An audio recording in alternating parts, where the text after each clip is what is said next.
তিনি হাঁটতে হাঁটতে কারাগারের মধ্যে গেলেন, আমরা সবাই টেলিভিশনে দেখলাম কি নির্মম নিষ্ঠুরতায় মিথ্যা মামলায় সাজা দিয়ে কারাগারে নিয়ে গেল, তারপরেও তাকে টলানো যায়নি, বিন্দু মাত্র তাকে হেলানো যায়নি, তিনি সেটা সহ্য করেছেন। কিন্তু শেখ হাসিনা তারপরেও ছাড়েনি।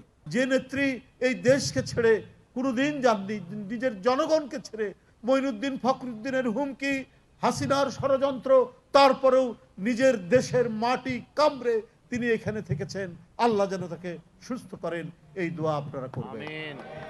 শেখ হাসিনার আমল মানেই হচ্ছে পদে পদে মৃত্যু হানা দিচ্ছে।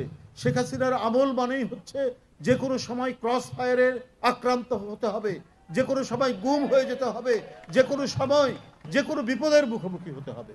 সকল বিপদকে তুচ্ছ করে ব্যারিস্টার হেলাল দলীয় কর্মসূচি পালন করেছেন। কিসের জন্য? ব্যক্তিগত কোনো সুবিধার জন্য তো নয়, পালন করেছে এই দেশে যাতে মানুষের কথা বলার স্বাধীনতা, বাক স্বাধীনতা, নির্ভয় চলাফেরার স্বাধীনতা সেটা যেন ফিরে আসে। নিরাপদে হরিলুট করার জন্য, জনগণের টাকা আত্মসাৎ করার জন্যই সে মনে করেছে তার পথের কাঁটা বোধহয় বেগম খালেদা জিয়া। তাই পৃথিবী থেকে সরিয়ে দেওয়ার জন্য যত ধরনের চক্রান্ত করা দরকার সে সেটি করেছে। হেঁটে হেঁটে কারাগারের ভিতরে গেলেন, ফিরে আসলেন হুইল চেয়ারে। দিনের পর দিন তাকে হাসপাতালে কাটাতে হচ্ছে।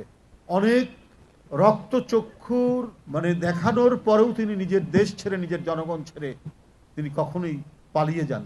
দেশে থেকেছেন, জেল খেটেছেন, নিপীড়ন নির্যাতন সহ্য করেছেন। মানুষেও বলে যে কারাগারে শেখ হাসিনা নিয়ে গিয়ে তার খাবারের মধ্যে বিষ প্রয়োগ করেছেন, তারপরেও তিনি এই দেশ ছেড়ে যাননি। তিনি হলেন দেশনেত্রী বেগম খালেদা জিয়া।